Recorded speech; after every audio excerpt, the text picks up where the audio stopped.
In question number 26, two wires A and B of the same material, their lengths are in the ratio of 1:2 and diameters are in the ratio of 2:1. तो length का ratio L1/L2 दिया गया है 1:2.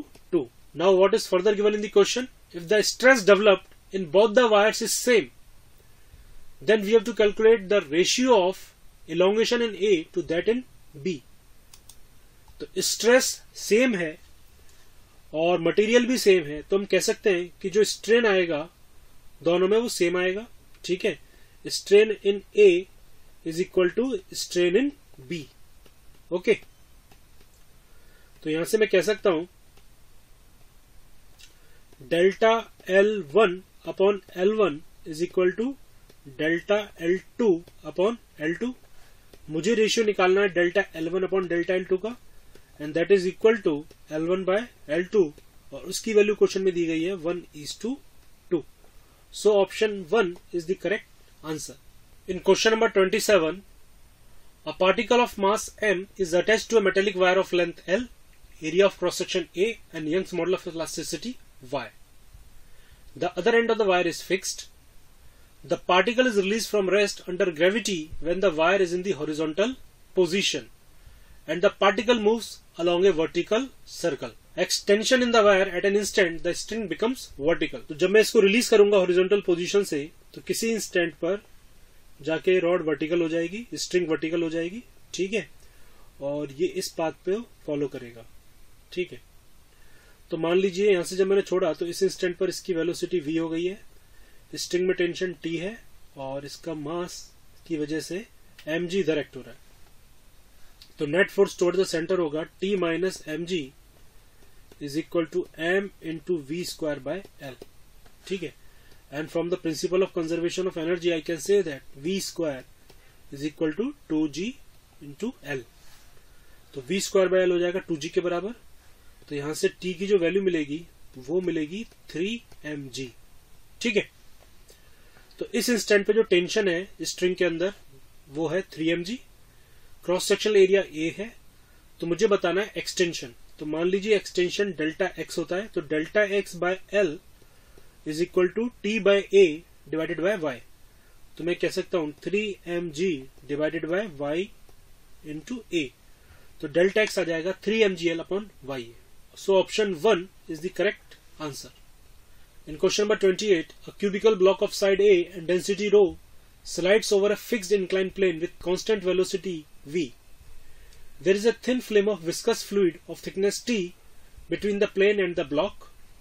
The power dissipated as a result of viscosity. तो अगर इस instant पर मैं फ्री बॉडी डायग्राम बनाता हूं तो mg sin थीटा इधर एक्ट हो रहा होगा और mg cos थीटा इस वाले डायरेक्शन में हो रहा होगा, नॉर्मल ऊपर आ रहा होगा, normal perpendicular to the incline plane होगा अपवर्ड, और mg cos थीटा डाउनवर्ड होगा. तो ड्रैग फोर्स की वजह से इधर होगा, विस्कस फोर्स की वजह से, पर एक कांस्टेंट वेलोसिटी से मूव कर रहा है इस डायरेक्शन में. तो इसका मतलब यह है कि mg sin थीटा की वजह से जो पावर सिस्टम को जा रही है उतना ही पावर विस्कोसिटी की वजह से एक्सट्रैक्ट हो रही है सिस्टम से. ठीक है, तो मैं mg sin थीटा की पावर डेवलप क्या है ये लिख देता हूं. तो mg sin थीटा का पावर है mg sin theta into v, f dot v. तो m है density into volume, that is a cube into g v sin theta. So option 1 is the correct answer. तो यही power viscosity की वजह से dissipated होगी. सो option 1 is the correct answer. In question number 29, when a ball is released from rest in a very long vertical column of viscous liquid, its initial downward acceleration is 4 meter per second square. It means that कि मेरे पास एक vertical column है और इस vertical column में liquid fill है. तो मैं एक बॉल को रिलीज करता हूं इस वर्टिकल कॉलम के अंदर. तो t इक्वल टू 0 पर इनिशियली जो एक्सेलरेशन है वो गिवन है 4 मीटर पर सेकेंड स्क्वायर. तो मान लीजिए इस इंस्टेंट पर mg इधर लग रहा है और बॉयंसी ऊपर लग रही है. तो इस इंस्टेंट में मैं कह सकता हूं mg minus buoyancy that must be equal to mass into a1. ठीक है, तो mg minus b upon m that is equal to A1 और वो क्वेश्चन में दिया है 4 मीटर पर सेकेंड स्क्वायर. ठीक है. Now what is further given in the question? It is given that drag force is proportional to the square of its velocity. Its acceleration when it is acquired half of maximum velocity. तो जब ये half of maximum velocity acquire करेगा तो उस instant पर इसका क्या acceleration होगा ये मुझे बताना है. ठीक है.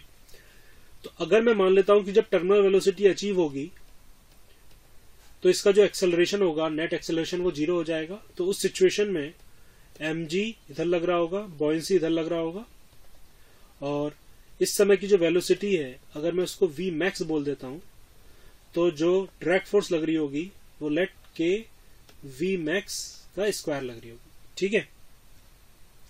तो यहां पर मैं कह सकता हूं कि mg इस सिचुएशन में बराबर होगा b प्लस के इंटू वी मैक्स का स्क्वायर के. ठीक है. तो यहां से मैं ये कह सकता हूं कि k इंटू वी मैक्स का स्क्वायर जो ड्रैग फोर्स लग रही होगी that is equal to mg minus B. तो किसी इंटरमीडिएट स्टेज पर, किसी टाइम t पर, जब ये v मैक्स बाय 2 से चल रहा होगा तो उस इंस्टेंट पर इसका एक्सेलरेशन a2 क्या होगा ये मुझे कैलकुलेट करना है. ठीक है. तो इस इंस्टेंट पर अगर मैं फ्री बॉडी डायग्राम देखता हूं तो mg इधर लग रहा होगा, बॉयंसी ऊपर लग रही होगी, और इस इंस्टेंट पर जो ड्रैग फोर्स होगी वो होगी k इंटू वी मैक्स का स्क्वायर बाय 4. ठीक है. तो यानी इस सिचुएशन की मैं इक्वेशन लिख देता हूं, that is equal to m into A2 must be equal to mg minus b minus k times v max का स्क्वायर बाय 4. ठीक है. तो यहां से मैं ये भी कह सकता हूं कि k इंटू वी मैक्स का स्क्वायर है mg माइनस b के बराबर, तो that is also equal to mg minus b into 1 minus 1 by 4 that is 3 by 4. और अगर मास से डिवाइड कर देता हूं तो यहां पर आ जाएगा A2. तो this is equal to mg minus b divided by m. तो ये है A1 के बराबर, दैट इज 4 इंटू 3 बाय 4. तो यहां से आ जाएगा E2 की वैल्यू 3 मीटर पर second square. So option 3 is the correct answer. In question number 30, a ring of radius r and weight w is lying on the liquid surface. If surface tension of the liquid is T, then the minimum force required to be applied in order to lift the ring is, and angle of contact is 0.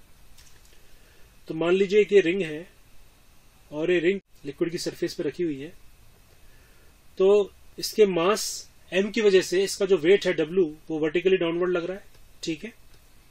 और जब कोई external force F लगाऊंगा मैं इस पे, इसको उठाने के लिए, तो सरफेस टेंशन की वजह से जो फोर्स लगेगी वो वर्टिकली डाउनवर्ड लगेगी और वो होगी T into 2 into 2 pi R. ठीक है. ऊपर और नीचे 2 लेयर बनेंगी तो जिसकी वजह से ये आ जाएगा 4 पाई इंटू आर. तो जो फोर्स की रिक्वायरमेंट होगी that is equal to minimum force, that is W plus 4 pi R into T. So option 3 is the correct answer. So by this, I wish you all the best for your preparation. Have a good luck. Thank you.